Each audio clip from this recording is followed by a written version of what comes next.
Saudara Majelis Sidang Komisi Kode Etik Profesi Polri menjatuhkan sanksi pemecatan tidak dengan hormat kepada ex-Kapolres Bima Kota, Didik Putra Kuncoro terkait kasus narkoba. Dalam sidang tertutup, ex-Kapolres Bima Kota itu terbukti bersalah lantaran meminta dan menerima uang dari bandar narkoba di wilayah Bima Kota. Dalam putusannya, AKBP Didik juga dijatuhi sanksi penempatan khusus atau patsus selama 7 hari. Sebelumnya, Didik Putra telah ditetapkan sebagai tersangka peredaran narkoba berdasarkan gelar perkara pada Jumat 13 Februari lalu.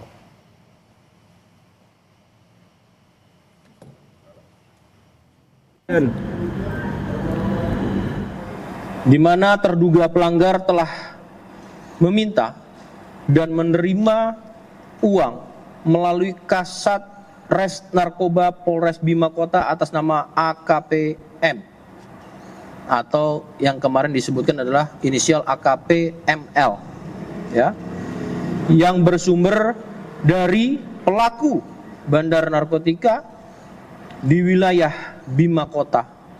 Pasal yang diterapkan dan tentunya adalah pasal yang dilanggar oleh terduga pelanggar adalah pertama pada pasal 13 ayat 1 PP nomor 1 tahun 2003 tentang pemberhentian anggota Polri Jonto pasal 5 ayat 1 huruf B Perpol nomor 7 tahun 2002 tentang kode etik profesi dan Komisi Kode Etik Polri yang berbunyi anggota Kepolisian Negara Republik Indonesia dapat diberhentikan tidak dengan hormat dari Dinas Kepolisian Negara Republik Indonesia karena melanggar sumpah atau janji anggota Kepolisian Negara Republik Indonesia.